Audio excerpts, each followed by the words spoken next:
बिस्मिल्लाहिर्रहमानिर्रहीम अस्सलाम वालेकुम। आज हमारा टॉपिक है मैथमेटिकल लॉजिक्स। ये न्यू चैप्टर हम स्टार्ट कर रहे हैं। चैप्टर नंबर 2 है आपके डिस्क्रीट मैथमेटिकल स्ट्रक्चर जो बुक है उसका। तो उसमें सबसे पहले जब हमने मैथमेटिकल लॉजिक्स पढ़ना तो उसमें पहला टॉपिक हमने जो पढ़ना है वो पढ़ना है प्रोपोजिशनल कैलकुलस। Prepositional calculus. जब प्रोपोजिशनल कैलकुलस की बात आती है तो सबसे पहले हमें पता होना चाहिए कि प्रोपोजिशन क्या होती है।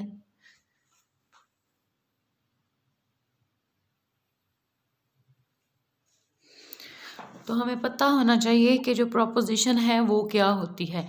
सबसे पहले हम प्रोपोजिशन को डिफाइन करेंगे कि प्रोपोजिशन क्या है।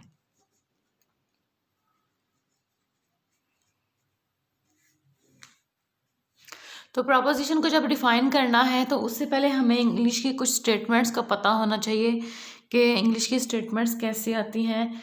लाइक हमारे पास इंग्लिश में कुछ सेंटेंस होते हैं डिक्लेरेटिव, उसके बाद कुछ होते हैं इम्पेरेटिव और कुछ होते हैं इंट्रोगेटिव।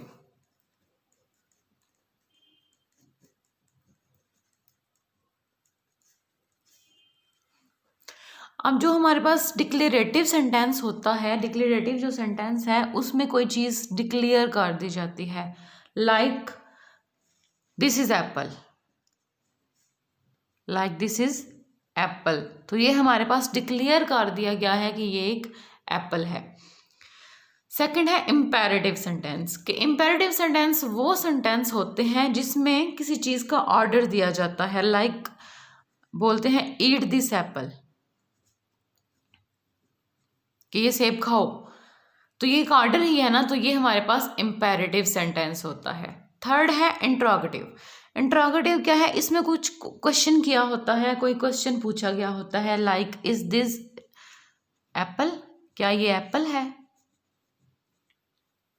अब यहाँ पे हमारे पास तीन तरह के सेंटेंस आ गए हैं, डिक्लेरेटिव है, इम्पेरेटिव है, इंट्रोगेटिव है।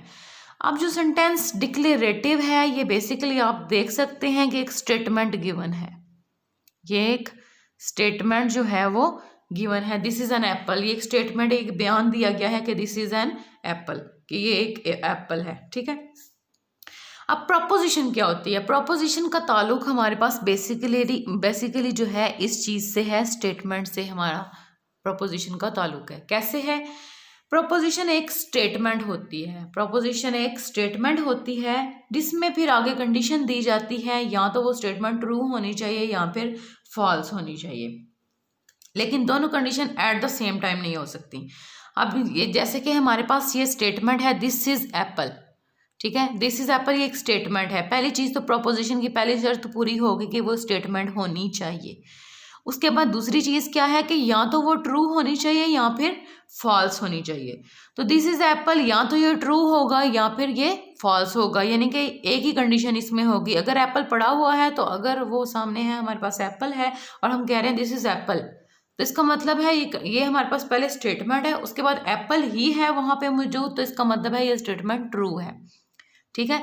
तो हमारे पास सबसे पहले क्या चीज़ होनी चाहिए प्रोपोजिशन में कि वो स्टेटमेंट होनी चाहिए। स्टेटमेंट के बाद हमने ये चीज़ चेक करनी है, या तो वो स्टेटमेंट ट्रू होनी चाहिए या फिर वो फॉल्स होनी चाहिए। At the same time true false वो कंडीशन नहीं लग सकती। तो इसकी डेफिनेशन होगी अ प्रोपोजिशन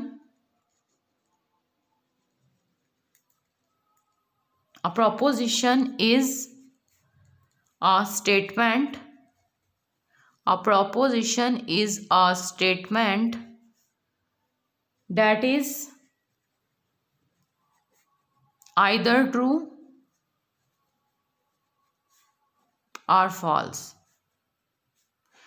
Proposition एक ऐसी statement but not both. Proposition एक ऐसी स्टेटमेंट है जो या तो ट्रू होगी या फिर फॉल्स होगी। एट द सेम टाइम दोनों कंडीशंस उस पर लागू नहीं होंगी। ठीक है, या तो वो ट्रू होगी या फिर फॉल्स होगी, एट द सेम टाइम उस पर दोनों कंडीशंस जो है वो लागू नहीं होंगी। लाइक मैं कहती हूँ टुडे इज ट्यूसडे, मैं कहती हूँ टुडे इज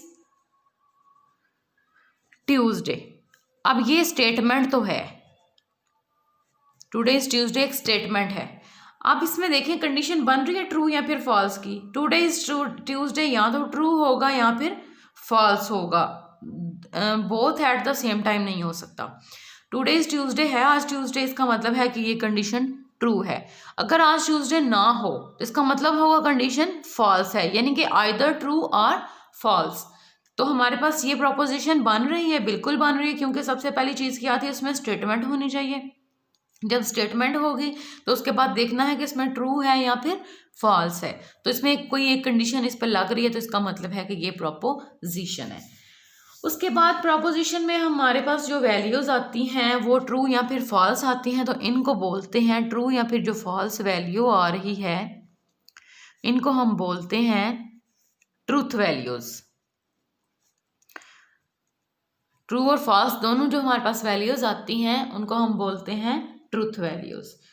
उसके बाद आ जाती है नोटेशन क्या होती है प्रोपोजिशन की, कि प्रोपोजिशन को डिनोट किस चीज़ से किया जाता है। नोटेशन या denoted by this notation of proposition. Proposition की नोटेशन क्या है? प्रोपोजिशन की नोटेशन इसको डिनोट हम करते हैं P Q R S T up to so on, जितनी भी हमें जो स्टेटमेंट्स गिवन होंगी उस हिसाब से P से स्टार्ट होगा, P Q R S T U V up to so on जाएगा। ठीक है। अब लाइक हमारे पास एक स्टेटमेंट है टुडे इज ट्यूसडे, मैं कहती हूँ ये हमारे पास स्टेटमेंट है P। इस तरह एक स्टेटमेंट यहाँ पे दिस इज एप्पल, मैं कहती हूँ ये स्टेटमेंट है Q। तो इस तरह यहाँ पे हमारे पास P और Q दो स्टेटमेंट्स बन गई हैं। तो यही नोटेशन होती है प्रोपोजिशन की, कि प्रोपोजिशन को P Q R S T up to so on जितनी भी वैल्यूज हैं उनसे हम डिनोट कर, जितनी हमारे पास स्टेटमेंट्स होंगी उस हिसाब से जो है उनको वैल्यूज असाइन की जाएंगी। अब मैंने इधर से दो स्टेटमेंट्स यूज़ की हैं, एक थी दिस इज एप्पल और एक थी टुडे इज ट्यूसडे। तो मैंने पहली के लिए P यूज़ कर लिया, दूसरी के लिए Q यूज़ कर लिया। अगर हमारे पास 3 होती स्टेटमेंट्स तो तीसरा हम R यूज़ कर लेते, 4 होती तो हम S यूज़ कर लेते। इस तरह अप टू सो ऑन ये जो है इनको डिनोट करते हैं इन चीज़ों से। उसके बाद आ जाता है प्रोपोजिशन की बात करें तो प्रोपोजिशनल लॉजिक्स क्या होते हैं? प्रोपोजिशनल लॉजिक्स, प्रोपोजिशनल लॉजिक्स क्या होते हैं? जस्ट आपने एक ही चीज़ माइंड में रखनी है। सबसे पहले आपको प्रोपोजिशन का पता है, वो पता होना चाहिए। लॉजिक्स का वो एरिया जो प्रोपोजिशन के साथ डील कर रहा है, यानी कि कोई भी चीज़, कोई भी लॉजिक अगर प्रोपोजिशन के साथ डील कर रही है तो वो प्रोपोजिशनल लॉजिक्स हो जाएगी। कोई भी चीज़ अगर प्रोपोजिशन के साथ डील करें, प्रोपोजिशन में क्या है, ट्रूथ फॉल्स वाली कंडीशन आनी चाहिए, स्टेटमेंट होनी चाहिए, ये सारा कुछ है ना। अगर कोई चीज़ इसके साथ रिलेट कर रही है या इसके साथ डील कर रही है तो उसका मतलब है वो प्रोपोजिशनल लॉजिक है। तो अगर प्रोपोजिशनल लॉजिक्स की डेफिनेशन आ जाती है तो आप लिख सकते हैं area of logics which deals with proposition, यानी कि लॉजिक्स का वो एरिया जो कि प्रोपोजिशन के साथ डील करता है उसे हम बोलते हैं प्रोपोजिशनल लॉजिक्स। यानी कि कोई भी चीज़, कोई भी लॉजिक्स है हमारे पास आ जाती हैं, अगर वो इस प्रोपोजिशन के साथ रिलेट कर रही हैं, डील कर रही हैं, तो इसका मतलब है कि वो प्रोपोजिशनल लॉजिक्स बन गई हैं। ठीक है। अब इसके बाद जब हमने प्रोपोजिशन की बात करनी है तो हमने एक टर्म इसकी देखनी है, निगेशन क्या होती है। जब प्रोपोजिशन की बात होगी तो निगेशन की बात भी होगी कि निगेशन क्या होती है। निगेशन के लिए सबसे पहले आपको पता है कि प्रोपोजिशन क्या होती है। प्रोपोजिशन एक स्टेटमेंट होती है जिसमें आइदर ट्रू होता है या फिर फॉल्स होता है, ये कंडीशन होती है। निगेशन क्या होती है? Opposite to proposition. प्रोपोजिशन का उल्ट जो होता है वो निगेशन होती है। तो निगेशन की अगर डेफिनेशन लिखेंगे तो वो ये लिखेंगे कि opposite to the proposition, proposition का उल्ट इज कॉल्ड निगेशन। लाइक यहाँ पे मैं डेफिनेशन लिखती हूँ, लेट कर ले हमारे पास P एक प्रोपोजिशन है। मैंने प्रोपोजिशन को P Q R S T यही बोला ना कि इससे शो करते हैं। लेट कर लेते हैं P हमारे पास क्या है, be a proposition. Let P be a proposition. The negation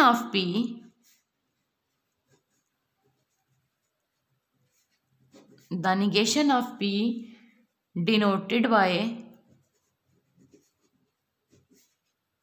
इससे हम डिनोट करते हैं इज द स्टेटमेंट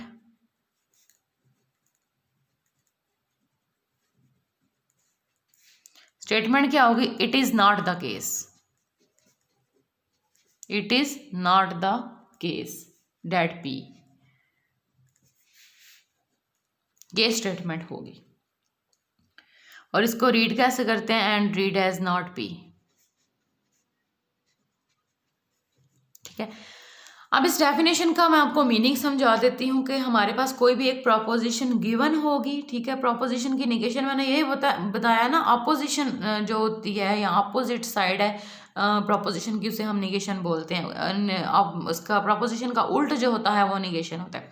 तो उसमें भी उसने यही चीज़ बोली, it is not the case that proposition, यानी कि प्रोपोजिशन में जो केस है वो नहीं होना चाहिए, उसमें नॉट आ जाना चाहिए या उसका उल्टा हो जाना चाहिए। अगर हमारे पास स्टेटमेंट है टुडे इज ट्यूसडे, अगर निगेशन की बात आएगी तो टुडे इज नॉट ट्यूसडे। अगर हमारे पास प्रोपोजिशन है टुडे इज नॉट ट्यूसडे, तो हमारे पास निगेशन आ जाएगी टुडे इज ट्यूसडे, यानी कि हमने उल्ट करना है, चाहे उसमें नॉट लग के उल्ट हो रहा है, चाहे नॉट वाली कंडीशन है तो हमने दूसरी वाली कंडीशन दे के उसका उल्ट फाइंड करना है। लाइक मैंने अभी आपको बताया है कि टुडे इज नॉट ट्यूसडे, ये अगर प्रोपोजिशन गिवन हो तो आपने इसकी निगेशन कैसे बनानी है, टुडे इज ट्यूसडे, मतलब कि उस स्टेटमेंट का उल्ट जो होता है, it is not the case का मतलब है कि उसका केस जो ना हो, यानी कि उसके केस के उल्ट हो। अगर हमारे पास ट्रू वाली टुडे ट्यूसडे वाली कंडीशन है तो it is not the case, यानी कि उसमें फिर नॉट केस आ जाएगा कि नॉट ट्यूसडे। अगर हमारे पास टुडे इज़ नॉट ट्यूसडे, इसका मतलब है इट इज़ ट्यूसडे, यानी कि उसके उल्ट कर देते हैं उस चीज़ को। यानी कि अगर हमारे पास ट्रू वाली चीज़ आ रही है तो उसको फॉल्स कर देते हैं निगेशन में, अगर प्रोपोजिशन में हमारे पास फॉल्स आ रहा है तो निगेशन में जाके उसको ट्रू कर देंगे।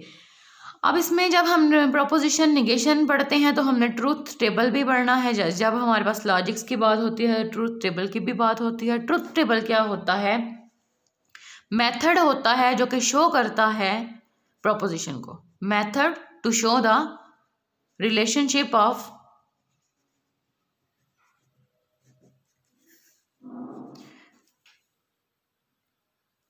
ट्रूथ टेबल क्या होता है, मेथड होता है शो करने के लिए रिलेशनशिप ऑफ प्रोपोजिशन, प्रोपोजिशन के रिलेशनशिप को शो करने के लिए जो मेथड यूज होता है हम उसे बोलते हैं ट्रूथ टेबल। अब ट्रूथ वैल्यूज का तो मैंने आपको बताया है, ट्रूथ वैल्यू क्या थी, या ट्रू या फिर फॉल्स आ जाता है। अब मैं निगेशन के लिए ही ट्रूथ टेबल बना लेती हूँ। For example truth table of negation, और इसमें मैंने एक ही स्टेटमेंट ले लिया है टुडे इज ट्यूसडे, इसमें मैंने एक ही स्टेटमेंट ले ली है टुडे इज ट्यूसडे।